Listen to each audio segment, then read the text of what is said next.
Bismillahirrahmanirrahim. Allahümme salli ala Muhammed ve ali Muhammed ve accil faracahum. Bu günlər artıq matəm günləri başlayır. 20 gün təqribən noyabrın 24-nə qədər matəm günləridir. Əziz İslam Peyğəmbərimizin ürəyinin parçası Həzrət Əleyhisselamın həyat yoldaşı İmam Həsən, İmam Hüseyin və xanım Zeynəbin anası, özü məsum, atası məsum, həyat yoldaşı məsum, balaları məsum, bir ilahi höccət olan bir xanımın şəhid olduğu günlərdir. Bir rəvayətə görə Peyğəmbərdən 75 gün sonra, bir rəvayətə görə Peyğəmbərdən 95 gün sonra şəhid edildi, özü və körpə uşağı ilə birlikdə. Bu, əlbəttə ki, Qədrixumu danmağın nəticəsi idi. Qədrixumda Allahın əmri, Peyğəmbərin göstərişi danıldı. Az bir müddətli, təqribən 2 aydan sonra, 2 ay əvvəl Qədrixum hadisəsi baş vermişdi. 2 aydan sonra Peyğəmbər dünyasını dəyişən kimi ümmət Qədrixumdan və Allahın dinindən, Allahın əmrindən, daha doğrusu Allahın əmrindən üz döndərdilər. Onun nəticəsi olaraq xanım Fatimə Zəhra şəhid edildi. Qədrixumun danılmasının nəticəsi olaraq Kərbəla hadisəsi baş verdi. Ondan sonraki deməli məsumlar ard-arda, 11 imam ard-arda ümmət tərəfindən şəhid edildi. 12-ci imam qeybə çəkildi və bu gün də bizim deməli qarşımıza çıxan, bizim başımıza gələn nə qədər bəlalar varsa hər sahədə, bunların əksəriyyəti və bəlkə də mütləq əksəriyyəti Qədrixum hadisəsini inkar etməyimizdir. Qədrixum hadisəsini müxtəlif başqa mənalara yozmağımızdır. Mən bu şəhadət günlərini, bu matəm günləri münasibəti ilə elə xanımın öz balası İmam Zaman Əleyhisselama ki, sonuncu ilahi höccətdir, sonuncu məsumdur, İmam Zaman Əleyhisselama və rəhbər müəzzəmə, əziz böyük rəhbərimiz Seyyid Əli Xamneyi cənablarına, digər məraciyə, bütün mərci təqlidlərə, xüsusən Əhl-i Beyt dostlarına təsliyyət deyirəm. Allahdan bütün məsumların və xüsusən xanım Fatimə Zəhranın şəfaətini təmənna edirəm.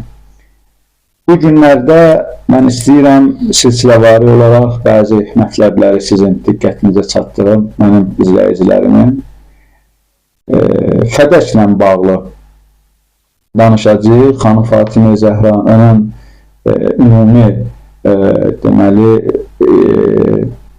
müddət olaraq qısa müddətli, amma məna olaraq geniş mənalı həyatında xanımın ümumi ictimai, siyasi, ibadi tərəflərinə deməli nəzər salmağa cəhd edəcəyik.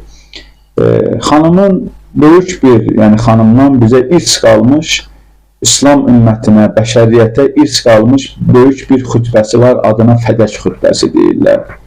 Düzdür, bizim dəyərli alimlərimizdən biri Muhammed Baqir Sayvər cənabları çox maraqlı fikir səsləndirir bu barədə. Deyir ki, bu xütbənin adı dəyişdirilib, vilayət xütbəsi olsa daha məqsədə uyğundur. Çünki həmən xütbə bir neçə hissədən ibarətdir və bu xütbədə əslində vilayətdən deməli vilayət qorunur, vilayəti mühafizə edilir və xanım Fatimə Zəhra da məsələ vilayətin və imamətin ilk şəhididir.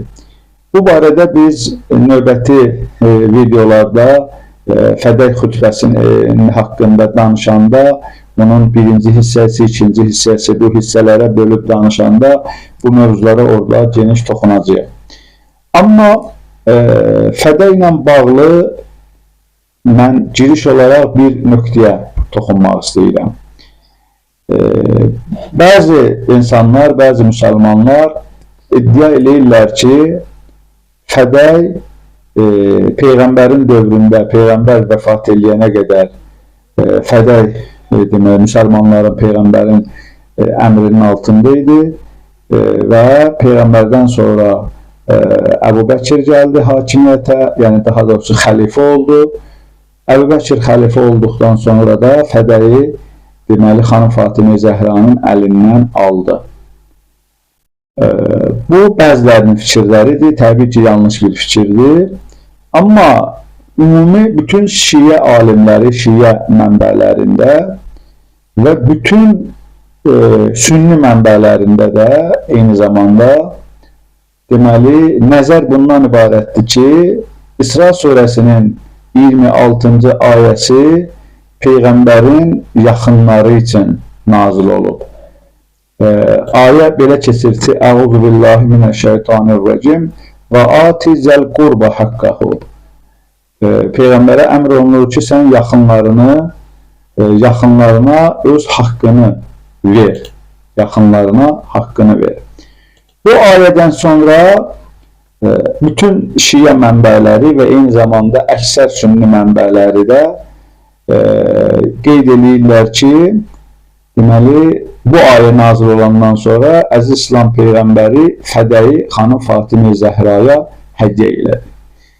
Bəs biz demək istədiyimiz mövzu bundan ibarətdir ki, fədəy irsdir, Peyğəmbərdən qızına çatacaq irs idi, miras idi, yoxsa fədəy Peyğəmbərin sağlığında qızı Fatimə Zəhraya verilmiş bir hədiyyə idi.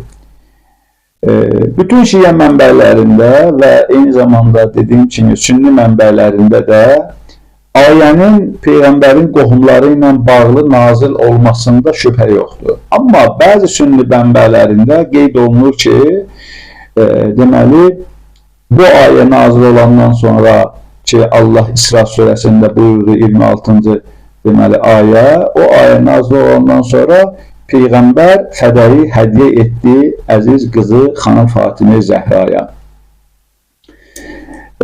Bu hədis Əbu Səid Xidridən hədisdir və Əbu Səid Xidri tanınmış səhabələrdəndir. Burada həm Əbu Səid Xidrinin adına həm şiə mənbələrində, həm sünni mənbələrində rast gəlmək olur. Və o buyurur ki, qeyd edir ki, bəli, bu ayədən sonra Peyğəmbər fədəyi xanım Fatimə Zəhraya hədiyyə etdi. Əziz dinləyicilər, əziz izləyicilər, bu hədisdən və bu ayədən əldə etdiyimiz nəticə bundan ibarətdir ki, fədəc Peyğəmbərin sağlığında qızı xanım Fatimə Zəhraya hədiyyə edilmiş bir hədiyyə idi. O verildi xanım Fatimə Zəhraya. Bu nəzər bütün şiə mənbələrində belə keçir və bəzi sünni mənbələri də bunu qəbul edirlər. Amma bəziləri, təbii ki, vəhabilər, sələfilər bu nəzəri qəbul eləmirlər. Çünki onlara özlərinə bu sərf eləmir, bu nəzəri qəbul eləmək. Dediyim ayə və hədisə əsasən fədəc hədiyyə idi, nəinki miras. Amma fədə ilə bağlı onun giriş hissəsində, o xütbə haqqında ümumi danışanda giriş hissəsində bu məsələ vurğulanacaq əlbəttə ki, fədə ilə bağlı əsasən qeyd olunan, xüsusən sünni mənbələrində əsas mövzu budur ki, fədəy miras idi, Peyğəmbərin dövründə verilməmişdi və Əbu Bəkir də Peyğəmbərin yerinə xəlifə olduğu üçün onun icazə deməli istifadə etməsi Əbu Bəkirin ixtiyarında idi və Əbu Bəkir də onu deməli xanım Fatimə Zəhranın qaytarmadı, vermədi. Məsələ bundan ibarətdir. Amma biz görürsünüz ki, bir məsələni xüsusi qeyd eləməliyəm. Fədəc əgər miras idisə, ümumi bir vəziyyətdə idisə, ümumi hökumətin və müsəlmanların istifadəsində olan bir yer idisə, niyə görə Peyğəmbər xanım Fatimə Zəhranın və Əli əleyhissalamın istifadəsində idi? Deməli, fədəc verilmişdir xanım Fatimə Zəhraya hədiyyə olaraq və Peyğəmbər dünyasını dəyişəndə fədəc dəyişəndən sonra fədəc xanım Fatimə Zəhranın əlindən geri alındı. Mətnlərdə də belə keçirilir. Yazılır ki, fədəc xanım Fatimə Zəhradan geri alındı. Bu geri alınmaq həm də bu məsələ, həm də fədəyin zamanında Peyğəmbər tərəfindən xanım Fatimə Zəhraya hədiyyə edilməsi məsələsini qüvvətləndirir. Müasir dövrümüzün böyük ustadlarından, böyük Şii alimlərindən olan Ayətullah Cəfəri Sübhani bu məsələyə toxunur Vilayət Günəşi əsərində və fədəyin Peyğəmbər tərəfindən xanım Fatimə Zəhraya hədiyyə edilməsinin səbəblərini sıralayır. Birinci səbəb bundan ibarətdir ki, deməli, Peyğəmbərdən sonra, çünki bu məsələ aydın idi, Peyğəmbər özündən sonra Allahın əmri ilə Həzrəti Əli əleyhisselamı müsəlmanlara və İslam dininə rəhbər olaraq təyin etməli idi. Allah tərəfindən, bu təyinatın əsası Allah tərəfindən idi. Ona görə də bu məsələdə Həzrəti Əli əleyhisselamı ciddi şəkildə maddi, iqtisadi vəziyyət lazım idi. Ki, Fədəş də bilirsiniz, böyük xurma bağından ibarət idi, xurma bağı idi və ondan gələn gəlir Həzrəti Əli əleyhisselamın deməli, hökumətinin, o xilafətinin möhkəmlənməsi üçün xidmət edən əsas gəlir mənbələrindən biri olmalı idi. Ayətullah Cəfəri Sübhani birinci səbəb kimi bunu qeyd edir. Sonra Peyğəmbər ailəsinin ikinci səbəb kimi Peyğəmbər ailəsinin, İmam Həsən və İmam Hüseyin və digər onun nəslinin, ümumiyyətlə Peyğəmbər ailəsinin və Əli ailəsinin iqtisadi problemlərlə, ciddi iqtisadi problemlərlə üzləşməməsi üçün Peyğəmbər fədəyi deməli hədiyyə etmişdi xanım Fatimə Zəhraya. Üçüncü səbəb isə bundan ibarətdir ki, Ayətullah Cəfəri Sübhaninin qeyd etdiyi üçüncü səbəb bundan ibarətdir ki, Peyğəmbər dövründə çox sayda müharibələr baş vermişdi və Həzrəti Əli əleyhisselamın ki, həmişə o müharibələrin önündə olurdu. Həzrəti əleyhisselam düşmənin çoxsunu Həzrəti əleyhisselam cəhənnəmə vasil etmişdi. O insanlardan bəzilərinin yaxınları sonra müsəlmanlığı qəbul etdilər və müsəlmanların arasındaydılar. O insanların Həzrəti Əleyhisselamdan sonra yəni ciddi qarşıdurması olmasın deyə Həzrəti Əleyhisselam həmən fədəydən gələn gəlirlə, hədiyyələr və sair vasitələrlə o insanların qəlbini ala biləcək ehtimalı ortada var idi. Buna görə də Həzrəti Əleyhisselam bu fədəy bağını hədiyyə eləmişdi, deməli, qızı xanım Fatimə Zəhraya.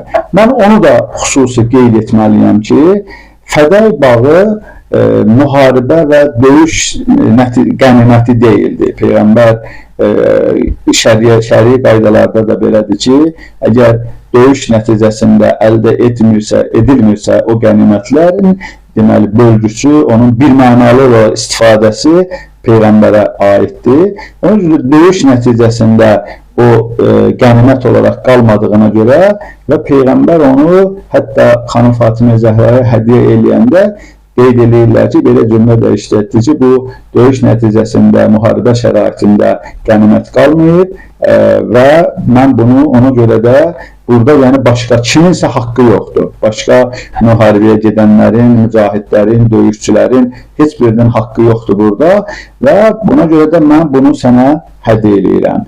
Bu fədəyi ilə bağlı deməli birinci mövzumuzdur. İnşallah biz növbəti videolarda bu mövzunu genişləndirəcəyik. Vəssalamu aleykum və rəhmətullahi və bərəkatuhu.